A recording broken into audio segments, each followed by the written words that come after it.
I think where we feel like marketing is salesy is when we're trying to like square peg round hole a situation, right? You're trying to like convince people that they need to work with you. You're trying to like manipulate it in some sort of way. That's really Right. icky. Don't do that. That's why we all Yeah. think we hate marketing. But the emails that I've gotten that are marketing emails that I love are the ones that really are meeting me where I'm at and giving me value and service. And I look forward to opening those every single day, right? Even though I know it's a link to a blog post. I mean, I'm excited to read that blog post. It's going to be really Yeah. helpful for me.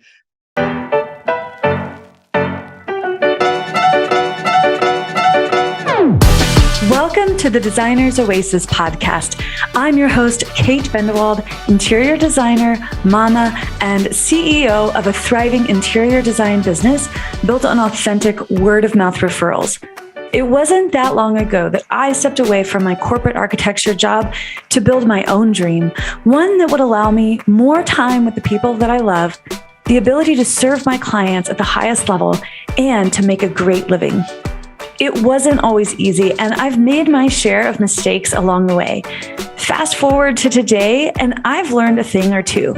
This podcast is for you, the inspired, creative, ambitious, and let's admit it, occasionally overwhelmed interior designer who shares this dream of transforming lives by transforming homes. Join me and my guest each week as we walk through practical ways to build an interior design business you love and helps you transform your clients' lives. You can do this. Thank you for letting me spend part of this day with you. Let's get to it.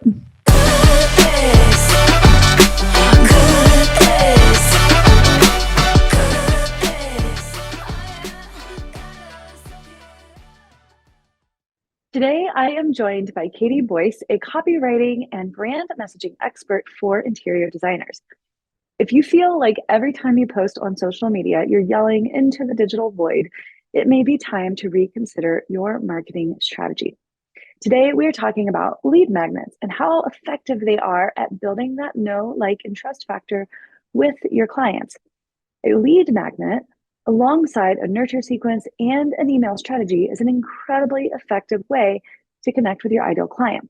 But there are a few things you have to get right in order for them to work well. Today, Katie sheds light on how to create an effective lead magnet and what to do once you've created it so that you stay connected with your potential clients. Please welcome my guest, Katie Boyce. Hi, Katie. Welcome to the show. Hi, thanks so much for having me.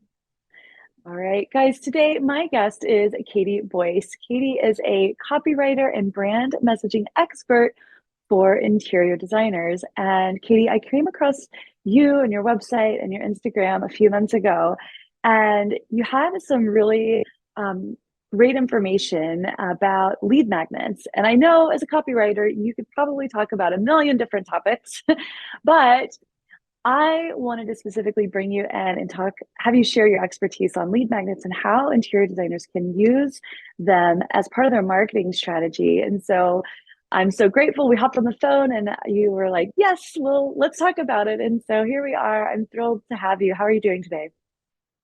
I'm good, thanks. I'm really excited to geek out about lead magnets with you for a little bit because I think it's a really underutilized part of the marketing strategy available to interior designers, and I would love to dig in and kind of demystify it and shed some light on how it can really be a powerful way to market interior design businesses.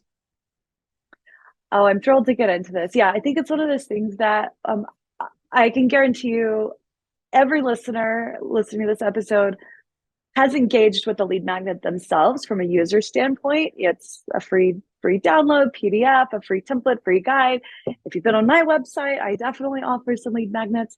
And so we understand what they are from a user standpoint, but from on the back end, I think there is a ton of mystery around how to create one, what kind of content do you put in there, and then the tech, like how do you set it up, and then after you've created one, how to, what do we do with it afterwards? And so I think that this is a really important thing for us to be chatting about.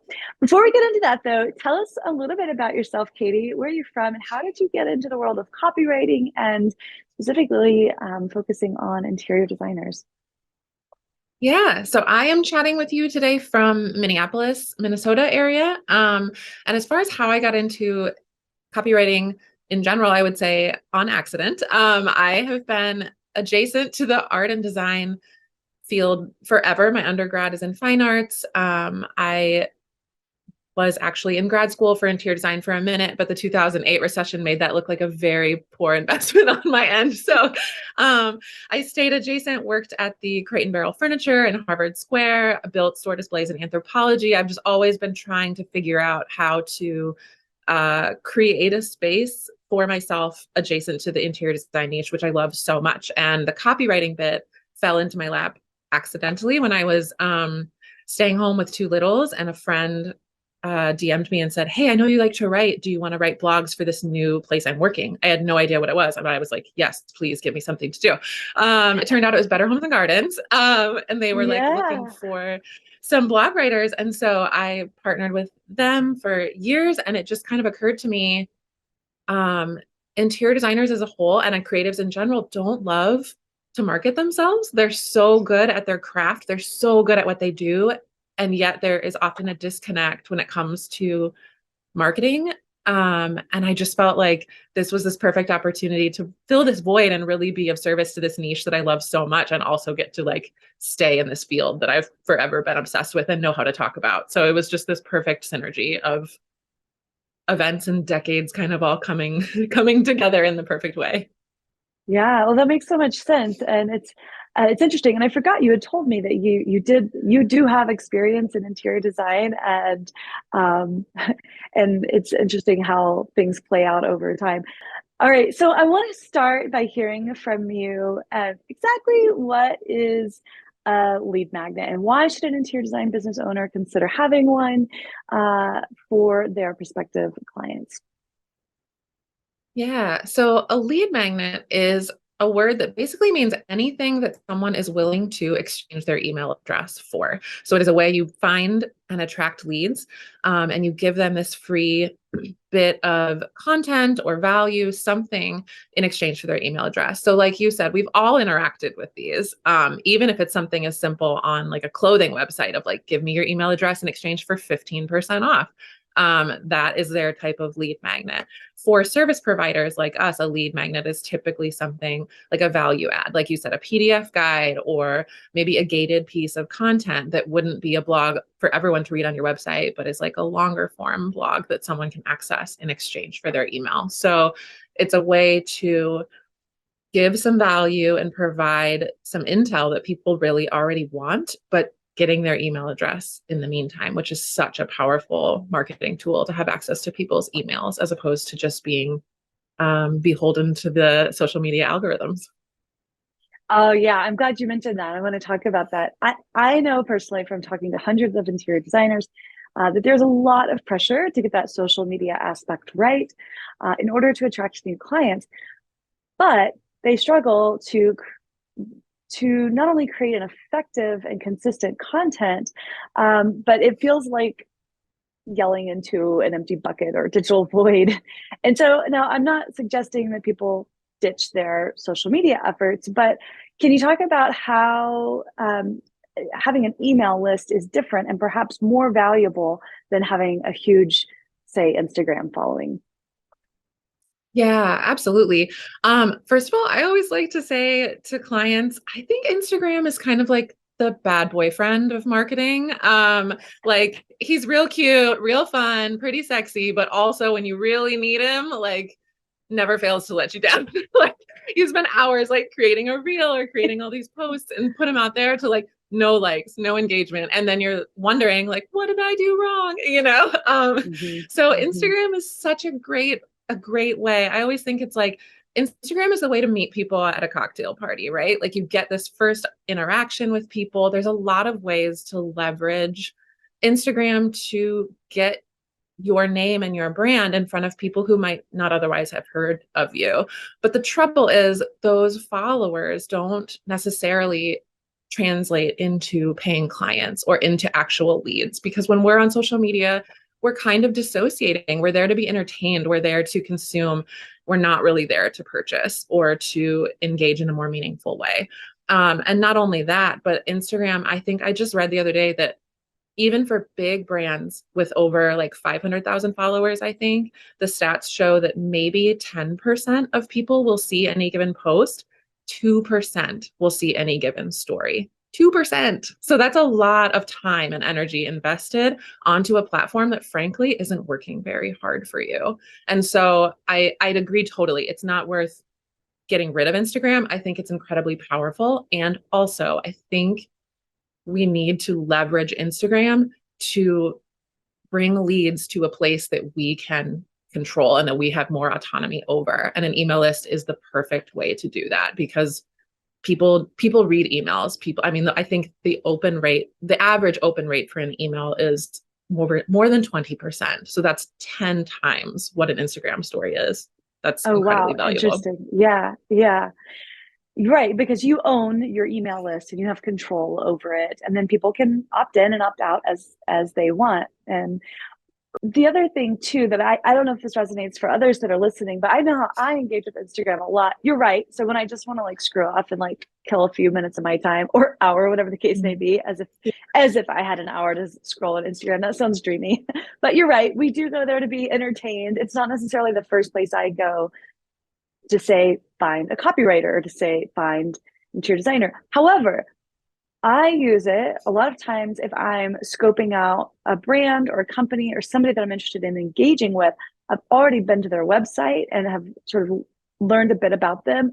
And then I'll look for their Instagram icon and go do a little deeper digging on them and just kind of see what is their personality like. What are they doing on Instagram? And that's often the place where it'll solidify my decision to engage with them more. So I sort of use it in reverse. And it's not that way for everybody, but if it's somebody that I'm thinking of hiring or working with, I recently was a mill worker. I was looking for a new fine carpenter here in the Denver area, and it started out online, but then I checked out their social media, and that's where I could see really the craft. And so anyway, the point is, I can see how they can work in tandem, but that is the key difference is that you own your you own your email list, and you don't own anything that you put out on social media, and you have no control over the algorithms and how many people can see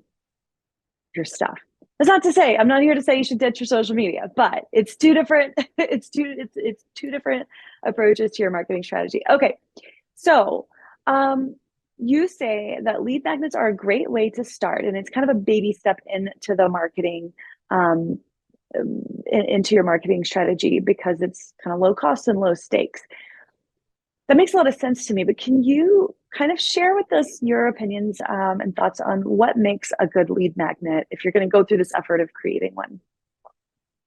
Yeah. So first of all, the best lead magnet is going to be one that is super hyper tailored, not only to you and your business and the services you offer, but to your ideal audience. And so with interior designers specifically and high ticket service providers, a lot of times the misunderstanding that occurs is they'll say, well, lead magnets are for DIYers. They're not attracting my ideal audience because you're giving them a guide of like how to top 10 white paint colors or how to hang a gallery wall or things like that. These are great lead magnets, right? We've all like a ton of people have downloaded things like this, but you're right. That is not the right lead magnet for like a high ticket interior designer to be creating.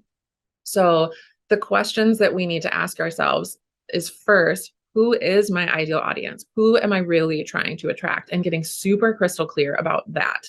Then getting clear about what questions do they have that aren't separate from hiring a service provider, but will instead like remove the barriers that already exist from them hiring you as a service provider. So what questions are they maybe coming to you with in those initial consultations? What hesitations do they have? What things are going to set you apart and how you provide the service compared to your competitors that will resonate with that perfect client for you and maybe not a not right fit client. So it's a lot of power if you can wield it well to identify the people you want to work with, attract those people, and bring in the types of projects that you're really going to be excited to see come across your own inbox.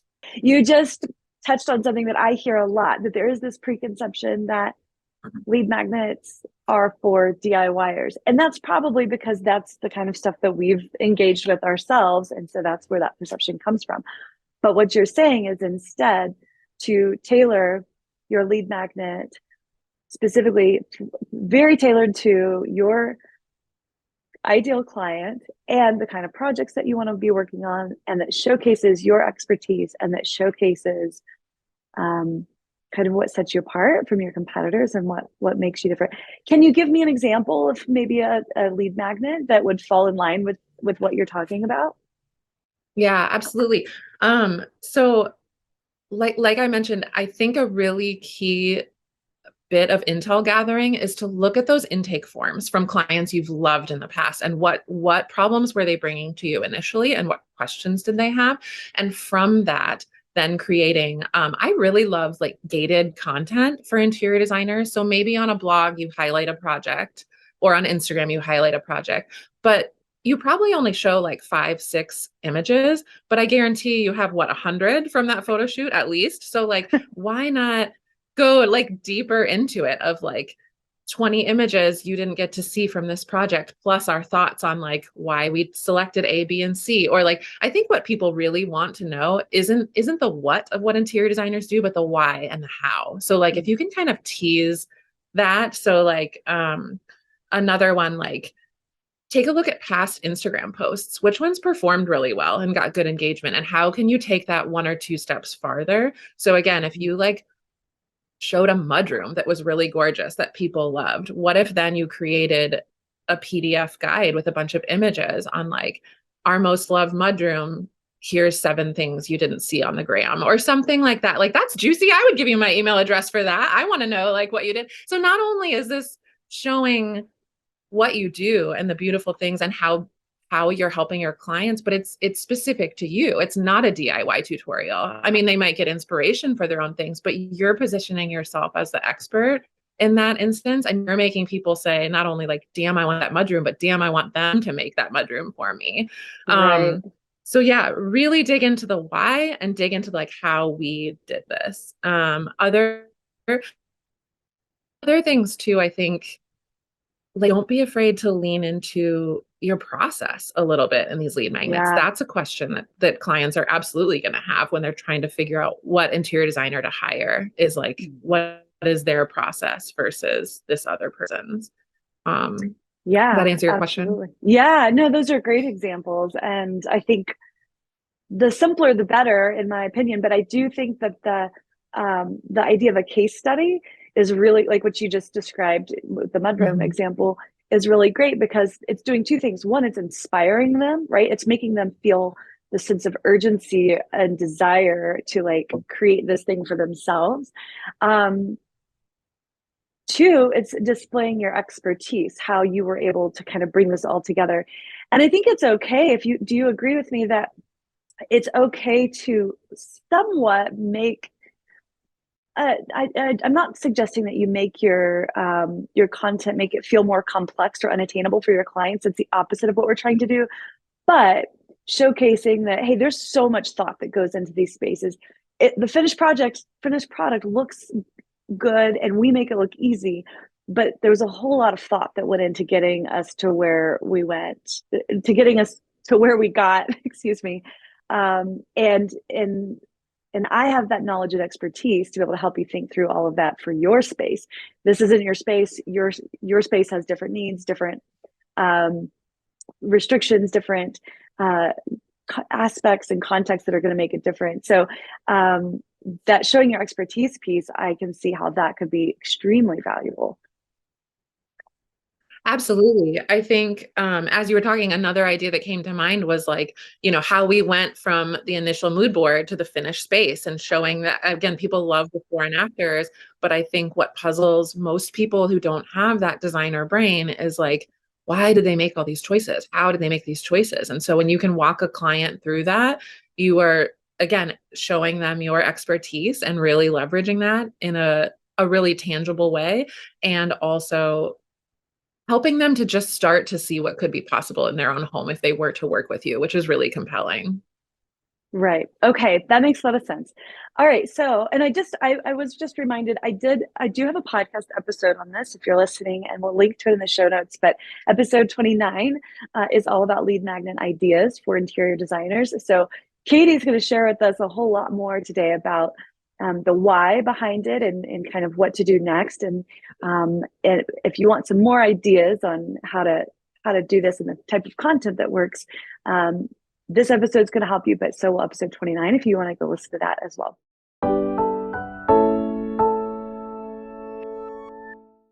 Hey, designer, are you tired of wasting precious time with prospective clients who are not a right fit? Do you experience imposter syndrome because you know the back end of your business is kind of a hot mess? Perhaps you're experiencing growing pains and you don't have the tools, resources, or team to support you. I get it. I've been there. As an ambitious interior design business owner myself, I know the roller coaster ride this can be. Over the years, I've learned a thing or two about running a profitable word of mouth design business, and I want to help you find success too. How would it feel to wake up and face the day knowing exactly what to focus on next, having a roster of enthusiastic clients, including a paid waitlist, and having the space, time, and creative energy to develop projects that you are proud of and are portfolio, if not press-worthy? I want to invite you to learn more about the Interior Designer's Business Blueprint, a business coaching program designed exclusively for interior designers who want to serve their clients at the highest level while making good money, but without the burnout and overwhelm. If you're ready to get off the roller coaster, you don't have to do it alone. Join me inside the Interior Designer's Business Blueprint and get the tools, teaching, and community you need to pave the way for an interior design business your clients love and you are proud of. To learn more, grab the link on your audio player or head to designersoasis.com/blueprint. That's designersoasis.com/blueprint.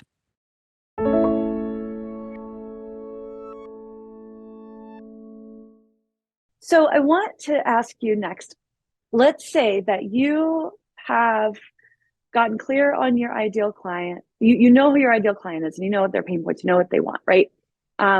And you create a lead magnet that is what you feel like very attractive and very compelling.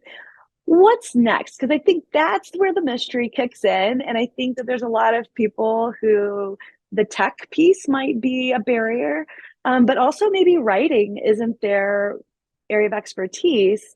And actually putting it together, that all feels kind of hard. So can you talk about, if you've decided, if you're an interior designer, you've decided this is for sure something you want to add to your marketing strategy, what's next, Katie? Yeah, that's such an important question to ask, because to simply put a lead magnet out into the world and then just like leave it at that is a huge missed opportunity, because I think the stats show like people need 6 to 8 interactions with like a brand or an idea before it really sticks and solidifies. And so again, your lead magnet is such a great opportunity to then ensure that they're continuing to see you and get familiar with you and your brand. And that window right after they've downloaded it is the most powerful one, because you have sent them now with a lead magnet. It's almost always delivered in your inbox. So they've already been primed to be excited to see your name pop up in their inbox. So that first like 7 to 10 days after that is really, really key. And in the copywriting world, we really encourage what we call a welcome sequence. And so there is this sequence of events that you're doing, not only to deliver this guide or, you know, whatever your free lead magnet is, but then also nurturing them from this initial contact point to familiarize them a little bit more with you and your brand, to show them a little bit more about the work that you do, to help them envision how a partnership with you could be additive, to give them a really clear, tangible next step, and to continue to provide value so that you are growing this, we call it the know, like, and trust factor, so that your name is becoming really familiar. It's someone they now recognize, it's someone that they like, and it's someone that they're learning to trust. And so a welcome sequence of, I would say, between 5 to 7 emails that are dripped out over that next 7 to 10 days is really, really key. I'm smiling because to me, I'm was thinking of the exact same thing, that this is how you develop know, like, and trust with your prospective clients. And you can't, because what we offer is high ticket, and it is considered a luxury service. And it's very unlikely that somebody is going to um, invest in someone where they don't have that. And I know that clients can get that a number of ways, right? They can get it through social media if you have a presence there, and if you're really talking about yourself and your projects, and making yourself a human, right? Talking about all aspects of design in your life. You do it through your website, through your about page is a really great opportunity to build that. But this is just another way to help establish yourself and help them feel like them. One person that comes to mind very early on in my business, everybody knows Emily Henderson, right? Because you probably watched Design Star like I did. She was the first Design Star. And she had such a great blog, and she put together such great information. And Emily is one of those people that, even though I don't follow her as much anymore, I truly felt like I knew her and like she was a friend, because she was so warm and she was so just open about her process and her projects and her personal life. And so for me, she's a good example when I think of somebody who, even though I've never met them, she did a really great job, at least for me, and sort of putting herself out there in a way that I felt like I knew her. And so that is the goal, right? Is to help establish a relationship with folks before they ever even get on the phone with you. So, okay, so let's say you've got your lead magnet idea, and you know that you need to follow up with a nurture sequence. So this is going to involve some writing. And there are, I would say, probably a mixed bag. I've talked about this somewhat with our members inside the program and other designers that I've spoken with. And there are some that love to write. I love to write, but there is a craft and a skill that goes behind this type of copywriting. So this is where somebody needs to decide, is this something that they're going to write themselves, or are they going to work with somebody like you, a copywriter, to help put together this nurture sequence, and even your lead magnet, the copywriting that goes in there too. Whether that's something they want to do themselves, and if they're equipped for that, or is this something that they really need to hire an expert to help them and partner with them to put all of that together. So how would one determine whether this is something they really should hire out or do themselves? Can you help us think through that a little bit? Yeah, I think whenever I am tackling any sort of business project or next thing, it's really tempting to make the to-do list. It's like, create a lead magnet, and act like that's the thing on the to-do list. But really, we need to be honest with ourselves and break it down into all the steps, like get eyes on every little piece that's going into it. Like, we need to come up with the idea for a lead magnet. Then we need to write the copy for it, because if it's a guide or a gated piece of, that's a lot of words. It's a lot of words. Then we need to find the images. We need to decide, are we proficient with something like Canva, where we can create something? I'm not a graphic designer, but I do have enough of an art background that I can use Canva well. Not everyone can. Are we really comfortable with not only, the strategy of the best ways for these emails to be laid out to be really effective? Is that something that we feel like we have a good handle on, or not? Do we have the time to write all of these emails or not? Yeah. There's a lot of things. Some people can answer yes to the bulk of those questions. And I think there's a lot of power in figuring that out and feeling amazing that you accomplished it on your own. And there's also a ton of power in saying, nope, this would not be a really good use of my time and energy. And if that's the case, partnering with a pro is a great option. And I do have a service that is exactly this, called Email List Building 101. And it's from everything from taking you from that initial step of, I think I need a lead magnet, I don't know what to do, to getting one fully crafted, getting that email sequence fully written, ready to plug in to a platform like Flowdesk that would automatically send these emails out, and then and even the landing page copy to host. You need to convince people to download this lead magnet. You can't just build it and expect Right. people to find it, right? Yeah. Skip So that so step. there's a lot. Yeah, there's a lot of marketing involved in getting somebody to say yes to a free thing. Ironically, it feels like there Yeah. shouldn't be, but there is. Yes, exactly. So the landing page copy, the lead magnet itself, plus the nurture follow-up sequence. And not only, it's one thing to put it together, but it's another thing to put it together and really nail your brand voice, really hone in on your clients' pain points, and to have them walk away feeling like, man, I think this is my person. I think they're the ones that can help me out. Um, you mentioned Flowdesk. So let's talk about tech for a minute, right? Because if you are going to put together a lead magnet, then you're going to need to invest in an email service provider. Your Gmail is not going to work, at least as it stands today, as far as I know. Although I think Yeah. that's something that they're building.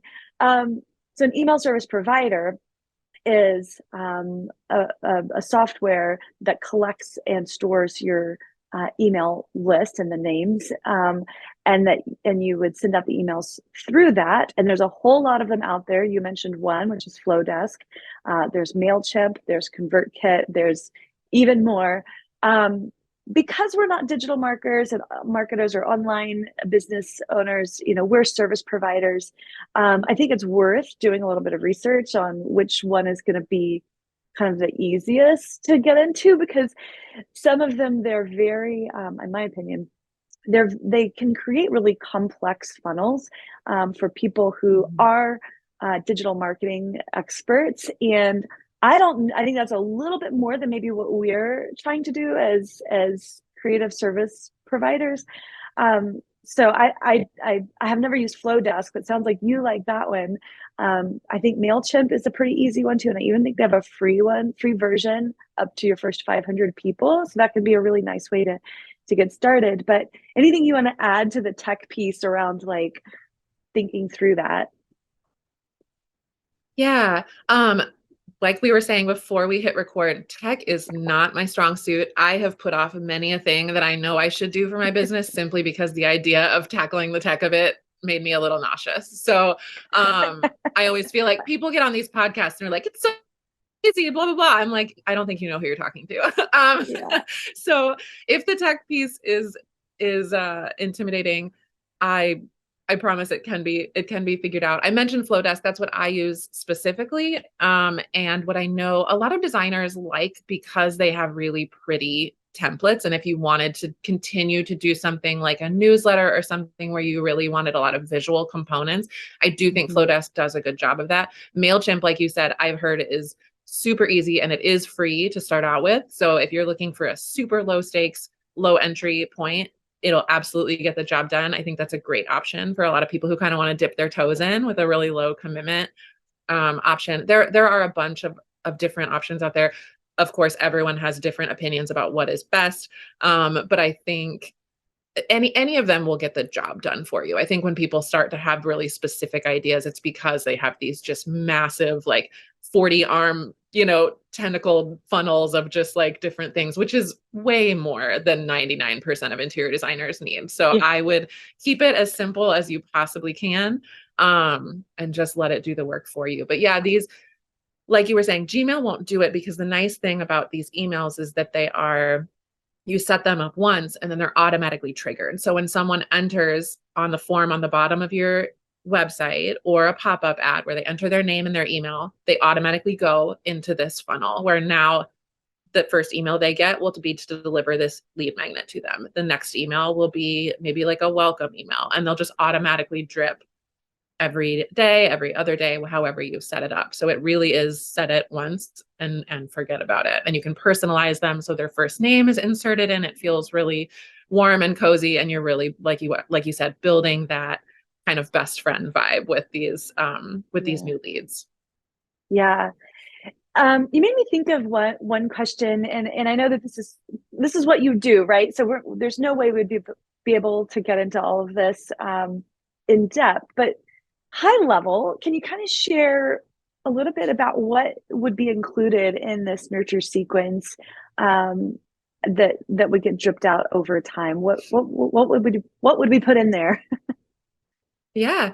So like I said, the first email is the one where you deliver the lead magnet that they've opted in for. You've promised them this guide, this PDF, this blog, whatever it is. So you're going to deliver that. I always think you want to remind that honestly, some people might have opted in and then not checked their email for 5 days, and they might get it and be like, who is this and what is this? So you want to remind them what it is, right? Like, thanks so much for signing up to get X, here's how it's going to help you. A little bullet list of 3 ways to get them excited. So they click because you want them not only to opt in, you want them to use it and to see the value because you're building trust. The next email, I think, is a really good one in case for whatever reason they didn't open the first one or they haven't gotten a chance to go through it. Again, you want them to see the value that you've created for them. So Mhm. walk through in a little more depth. What is this guide really good for? What might they have learned from it? Tease it a little bit more. And then I always really like to encourage them to reply with a thought in that second email. It helps deliverability of this because sometimes these automated things can end up in their spam folder. But if someone Mhm. replies, it's going to come through to your email and it's going to tell their email service provider that this is not spam. This is something they want to get. But then that's another great way to build relationships. Do you have questions about this lead magnet? Hit reply and tell me about it. Did this give you a new idea? Hit reply and tell me your ideas. It just really builds, again, this know, like, and trust factor. And then it's super important to give a little bit more of an intro in that next, in maybe email 3. Give a little bit more detail about who you are, what you do. Give it a little link at the bottom to learn even more from your about page on your website, or maybe to follow along on Instagram. Give them a job to do. And then in those next few emails, you're kind of encouraging them even a little bit more to consider the value that you bring. You're not looking to sell just yet, but you're giving them Mhm. a little bit more information and a little more value. So if there's a blog post that people have really enjoyed or one that you think really highlights the work that you do, link that in there and tease that out a little bit. Like, many people who come here are looking for help with updating their primary suite. This is one of my favorite ones. Take a peek at this blog post where we break down X, Y, and Z.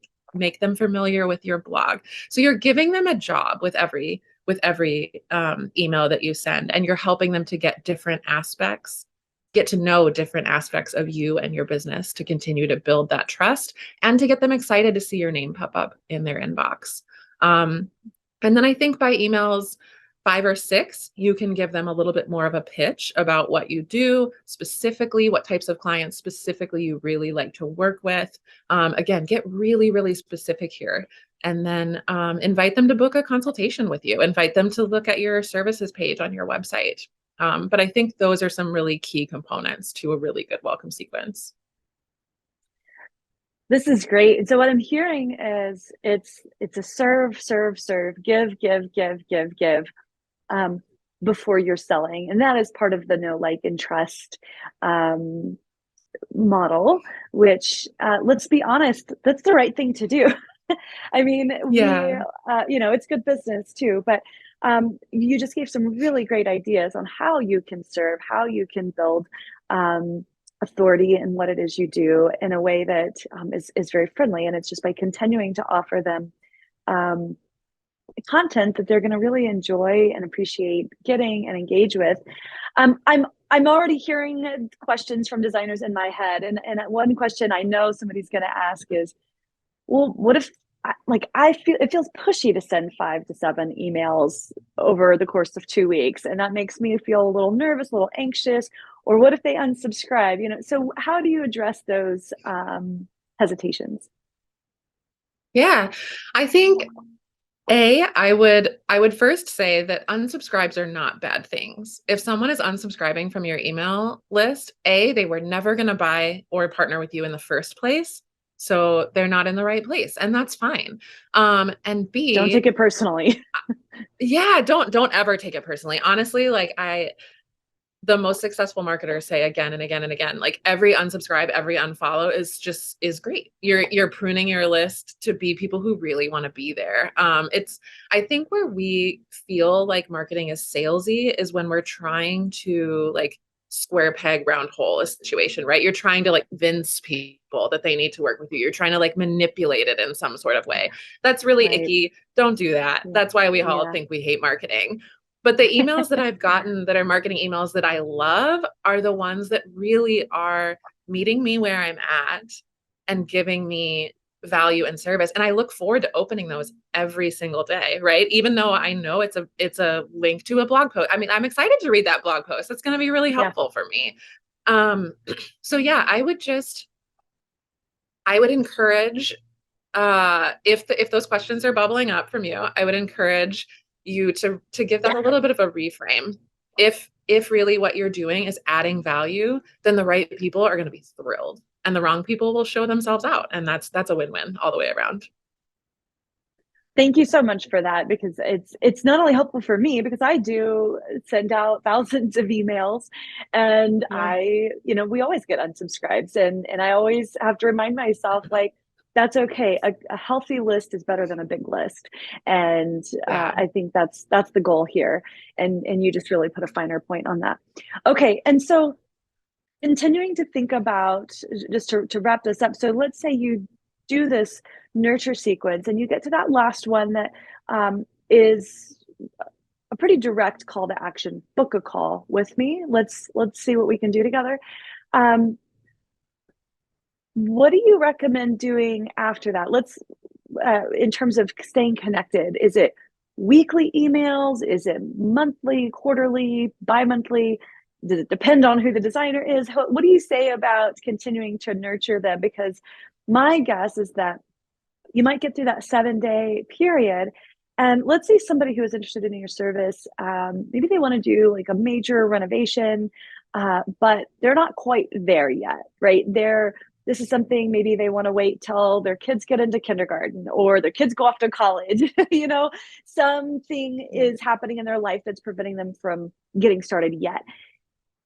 Ideally, you want to stay top of mind and stay connected with them over the years, so that not only when they're ready, but if they have a friend who may be looking for a designer, they've got your name top of mind.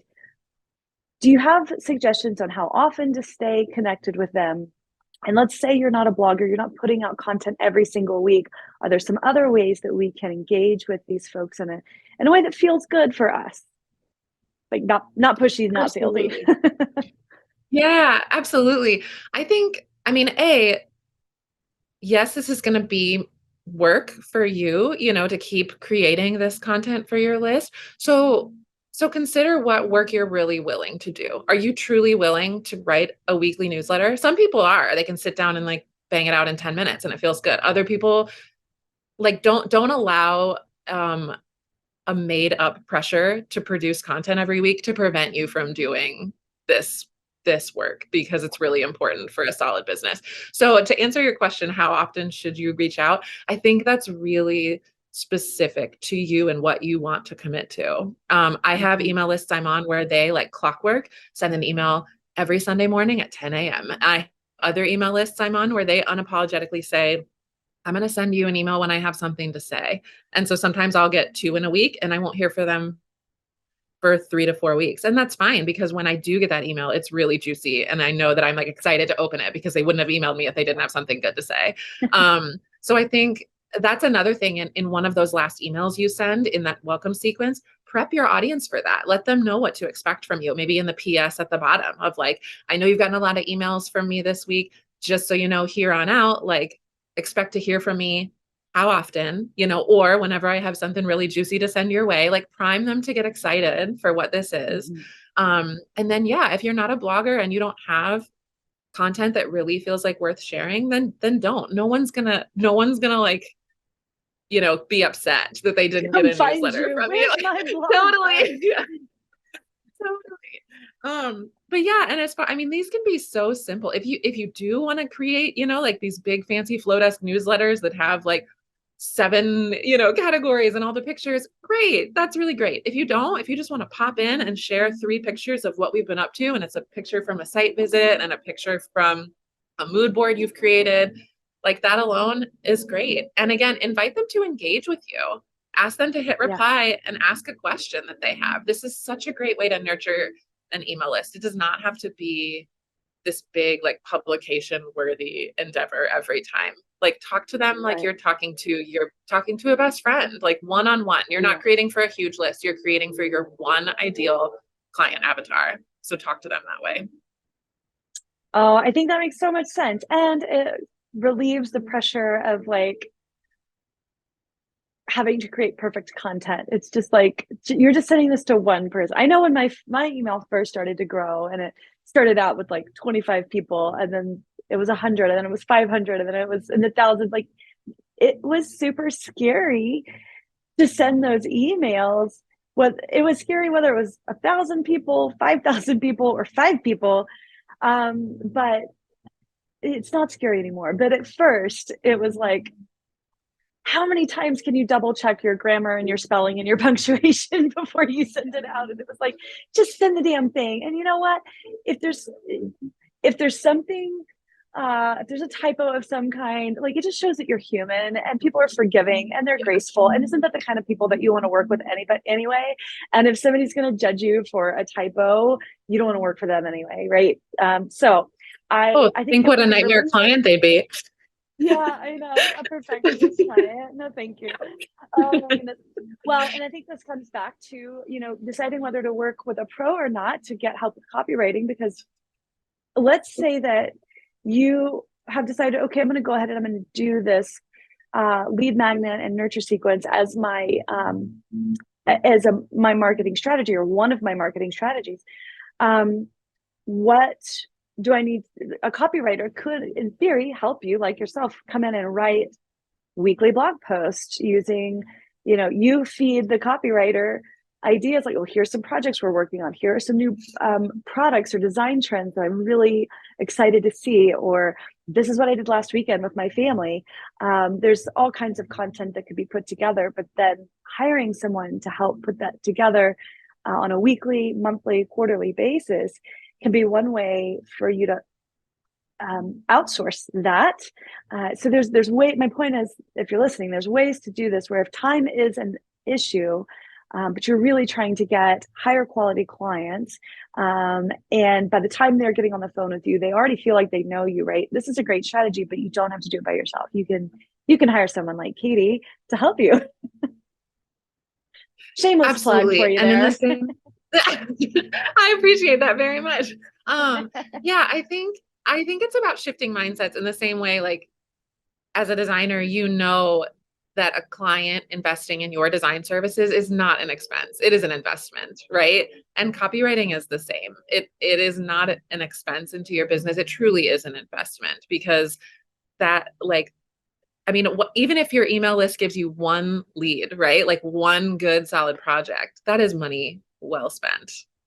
And an Absolutely. ROI for an email list is the highest of any marketing potential ROI out there. I think the stats are somewhere between like $38 to $40 ROI for every dollar you spend on email marketing. It's really lucrative. That is incredible. Knowing some of those figures, and I do get questions sometimes from designers saying, should I pay for digital marketing? Should I pay for ads through Google or social media, Instagram, Facebook, that kind of thing? And my answer is always, that should be the very last thing that you do. If you are thinking about paid ads, but you aren't crystal freaking clear on your ideal client, you know what kind of projects you want to be doing, you have your minimums established, if you don't have an email list or a single lead magnet, if you are not active on social media, to me, paying for advertising is not only it's almost like a cop out. Like, I don't want to do these other things to market or promote my business. If you're not going to networking events, whatever, I realize that different people have different marketing strategies that are going to work well for their personality types.